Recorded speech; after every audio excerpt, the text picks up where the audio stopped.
Thursday, macaroni and cheese. Chapter 26. Joe. Mia is hogging the bed, so I sleep crooked and wake up with a crick in my neck. Sunshine is leaking in under the bottom of the window shade and hitting me smack in the face. That's weird. It's usually still dark when I get up. I roll over and look at the clock. It's 10:45. Holy smokes! I shout, jumping out of the bed. I throw on some clothes, shove my homework in my backpack, and run downstairs without even tying my shoes first. My parents are sitting at the kitchen table drinking coffee. "What's going on?" I asked my mom. "Why didn't you wake me up? And aren't you supposed to be at work?" Bertie from the kitchen crew offered to cover for me. "And you're not going to school today," my mother says quietly. "I'm not." "Are you going to say hello to your old man?" my dad asks. I go over and give him a hug. I haven't seen him in over a week, and since he doesn't shave when he's on the road, his beard is pretty scratchy. "Is it my imagination, or did you grow another foot while I was gone?" he asks. I don't know, I say. Maybe. Does somebody want to tell me what's going on? "Have a seat, Joey," my mom tells me. "I'll get your breakfast." Usually on school days I eat a couple bowls of cereal and a smoothie in the morning, but my mother has made huevos rancheros. She and my dad have already eaten, so she loads up a plate with fried eggs and corn tortillas covered in salsa and sets it on the table in front of me. "Sprinkle a little of this on top," she says, setting a small glass dish of chopped up green stuff next to me. "It's cilantro, filled with vitamin K. Let me know if you want hot sauce, too." Huevos rancheros is one of my favorites, but for the second time this week, I've lost my appetite. "Are we about to have a family meeting?" I ask. My parents look at each other. "Your mom and I do need to talk to you, Joe," my father says. Sounds like a family meeting to me. "What do we need to talk about?" I ask, even though I'm pretty sure I already know. My father turns to my mother. "What's the boy's name again?" he asks. "Dylan," she says. "Dylan Samreen." Here we go. "What kind of name is Samreen?" my father asks. "He's Indian," I say. "What's his problem with you, Joe?" I shrug. "Have you ever tried sitting down with Dylan and telling him how you feel?" my mother asks.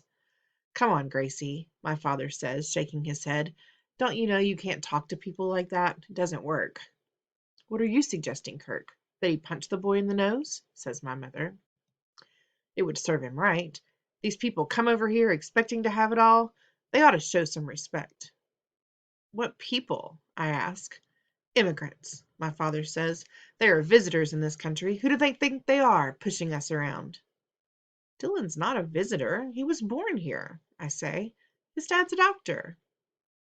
"You're missing the point, Joe," my father says. "The point is you have to man up and fight back." "Lower your voice, Kirk," my mother says. "There you go again, Grace. Stop babying him or he'll never learn to stand on his own 2 feet." "I know how to stand on my own 2 feet," I say. "I do it every day. You just don't know about it. You wouldn't even know who Dylan Samreen was if Mom hadn't taken the job at Einstein." "We've been over this already," she says. "I didn't have a choice. I needed the work." "You promised me you'd stay out of my business, Mom. You crossed your heart and promised." Mia whimpers. She can't stand it when I get upset. I reach down and pat her head. "Your well-being is my business, too," my mother says. Great, now she's crying. "How long has this Samreen boy been bothering you?" my father asks. I shrug. "Why didn't you say anything about it?" asks my mother. "I can handle it," I say. "I'm going to call and speak to your principal right now," my father says, reaching for the phone. "If you're not going to stand up to that bully yourself, I'll do it for you." "No!" I shout, banging my fists on the table. "No, no, no! You want me to talk about my feelings? You want me to stand up for myself? Fine. Here goes. I hate that Mom works at my school now. I hate that she keeps breaking her promises and butting into my business. I hate that she has to wear that stupid apron and blow that stupid whistle in front of everybody. I hate that you are never home anymore, Dad. I hate that you think it's okay to call up my principal without even asking me how I feel about it first. I hate that you're always telling me to man up and that you don't like people who aren't like you. Indians, you mean? He asks. No, Dad, I mean me. What are you talking about? He says. You think I don't like you? Why don't you ever turn down the TV when Mom asks you to? Now, wait a second, my dad says. I'm not the bad guy here. I'm only trying to. Let him finish, Kirk, my mom says, reaching over and putting her hand on his arm. It feels kind of like I'm throwing up. I can't control what's coming out, and it's not going to stop until I'm empty. I hate that kids think I'm dumb and that teachers don't like me. I hate being afraid to raise my hand even when I know the answer. I hate that I'm taller than everyone else in my class, including my teacher, and that the only real friend I have is a dog.